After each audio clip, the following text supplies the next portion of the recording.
नमस्कार, आप देख रहे हैं न्यूज दिन में। मैं हूं औरंगजेब इस्मत। बढ़ते खबरों की ओर।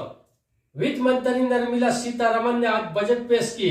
उन्होंने बजट को किस तरह बजट पेश करने से पहले उन्होंने मीडिया को संबोधित करते हुए नजर आई। देखिए, आज जो बजट पेश हुई है इसमें टैक्स को लेकर आपको बताएंगे कि टैक्स के मुद्दे पर बात की जाए तो 3 से 6 लाख, 6 से 9 लाख में 10%, 9 से 12 लाख में 15%, 12 से 15 लाख में 20% और 15 लाख से ऊपर 30%। अब हम बात करेंगे रेलवे के लिए बजट जो पेश हुआ है। आपको बता दें कि 2.4 लाख करोड़ का रूटन और एक सुनी योजना की पहचान और नई योजनाओं के लिए 75,000 करोड़ की घोषणा हुई है। हम बात करेंगे किसानों को लेकर के। किसानों के लिए बजट पेश किया गया। किसानों को डिजिटल ट्रेनिंग दी जाएगी। खेती के लिए बेसिस फंड का ऐलान किया गया है। कृषि क्षेत्र पर स्टाम्प को बढ़ावा। मछली पालन के लिए 6,000 करोड़। इसके साथ छोटे किसानों के लिए महकारी कर्ता। इसके साथ युवाओं के लिए पीएम विकास 4.0 लॉन्च। 30 स्किल इंडिया इंटरनेशनल शुरू। इसके साथ युवाओं के लिए डीबीटी स्कीम। अब हम बात करेंगे 5G को लेकर। एक बड़ा ऐलान किया गया है। 5G स्पेस को लेकर निवास बनेगी। 5G सेवाओं को लेकर स्पेस विकास होगी। 5G सेवाओं को लेकर स्पेस विकासित होगी। AI और डिजी लॉकर पर घोषणा। इसके साथ इस पर इस्तेमाल बढ़ावा। AI के लिए SOI बनेगी। इसके साथ अनेक बजट पेश की गई है। देखिए, ये जो बजट पेश हुई है, इस बजट को लेकर विपक्षी पार्टियां तरह तरह के बयान दे रही हैं। रमेश साथ जुड़े हुए हैं शत्रुघ्न सिन्हा, जो कि आसनसोल के सांसद हैं, और इसके साथ साथ कांग्रेस के प्रेसिडेंट खड़गे जी भी हमारे साथ हैं। हम दोनों से रूबरू होंगे सीधे तस्वीर पे कि क्या कुछ कहेंगे इस बजट को लेकर। शत्रुघ्न सिन्हा जी, आपसे बात करेंगे। मैं क्या कहेंगे इस बजट को लेकर, क्या कहना है आपका? हमारे सत्ता पक्ष के मित्र जो हैं अच्छे लोग हैं और उनको अब तक आदत पड़ चुकी है ताली और थाली बजाने की। आप देखिए, कोरोना के वक्त में जब उन्होंने कहा था तो सत्ता पक्ष के लोगों ने बड़ी तालियां और थालियां बजाई, चारों तरफ देश में हंगामा कर दिया। तो आज अगर वो अपनी पीठ थपथपा रहे हैं और वो नहीं थपथपाएंगे तो फिर कैसे? बजट जो है सिर्फ माननीय वित्त मंत्री जी का बनाया हुआ थोड़ी है। इसमें पूरी दखल अंदाजी है, पूरा ऑपरेशन है, पूरी तैयारी जो है वो पीएमओ ने भी साथ साथ की है। तो हमारे माननीय प्रधानमंत्री या माननीय प्रधानमंत्री जी अपनी ही बजट तक ताली बजा रहे हैं तो ना ही कोई नई बात है, ना ही कोई बुरी बात है और ना ही कोई बड़ी बात है। अब रही बात बजट की। बजट को आपको टोटलिटी में देखना होगा। आपको देखना होगा बजट में क्या खोया, क्या पाया, क्या मिला आपको। एक आप कहते हैं, मैं मानता हूँ कि कुछ हद तक मिडिल क्लास को एक राहत मिली है। टैक्स रिजर्वेशन का स्लैब जो है 5 लाख से 7 लाख कर दिया गया। टैक्स स्लैब और भी कुछ 5% और 10% और 15% भिन्न भिन्न तरीकों से उसके पेश किए गए। बढ़िया, वो हम उसके पर ज़्यादा नहीं बोलेंगे क्योंकि मिडिल क्लास के हमारे फैमिली का सवाल है।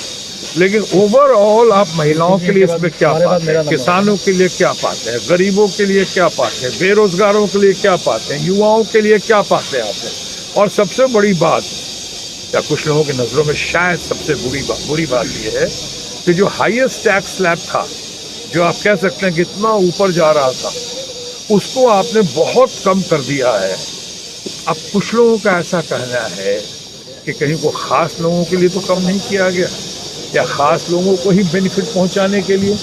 कुछ लोग हमारे मित्र कह रहे थे, दूसरी पार्टी के लोग, कि हम दो और हमारे दो के लिए तो नहीं किया गया। और वहाँ भी ताली और थाली बजा रहे थे तो वहाँ और भी तो नारे लग रहे थे, जय फलाना और जय फलाना, या फिर भारत जोड़ो भारत जोड़ो। तो ये सब नारे लग रहे थे। इन नारों को भी आपको समझना पड़ेगा, इनके चित्कार को, इनके दर्द को भी समझना पड़ेगा कि ये लोग अपने लिए नहीं कर रहे हैं, ये देश की जनता के लिए कर रहे हैं। आज देश की जनता को 75 साल हो गया। अमृतकाल का जिक्र किया, अमृतकाल के जिक्र में क्या वो बैरोमीटर, वो पैमाना लेकर आए हैं कि आपने कितने बेरोजगार, हमारे उनको रोजगार कहाँ से मिलेगा? ये डीजल और पेट्रोल के दाम जो आसमान को छू रहे हैं, ये डॉलर कहाँ से कहाँ चला गया है, रुपया का भाव घट गया, नहीं घटा है, डॉलर का भाव बढ़ गया। ये मतलब क्या है? सब इन सब चीज़ों का, हमारे देश पे इतना कर्जा है, उस कर्जा को दूर करने के लिए हमारा क्या क्या उपाय हैं, हम क्या क्या पॉलिसी जो मोदी सरकार ने पेश की है, ये तो दो चार राज्यों के इलेक्शन चुनाव को देखकर ही उन्होंने पेश किया है।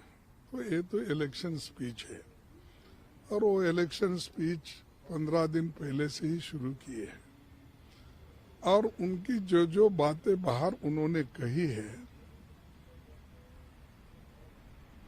वैसे जुमले इस बजट में डालकर वो उन्होंने पुनरुच्चार किया उसका। और दूसरी चीज, बजट में सबसे ज्यादा प्राथमिकता होना चाहिए था जो आज इन्फ्लेशन बढ़ रहा है, महंगाई बढ़ रही है, उसको कंट्रोल कैसा किया जाए वो उसमें नहीं है। और जो आज अनएम्प्लॉयड यूथ है उनके नौकरी के लिए एम्प्लॉयमेंट देने की बात उन्होंने नहीं कही। हालांकि पहले तो उन्होंने ही कहा था कि हमने हर साल 2 करोड़ नौकरियां हमारे युवाओं को देंगे। तो उनके 18 करोड़ नौकरियां कहाँ हैं? उसके लिए कौन सा बजट है?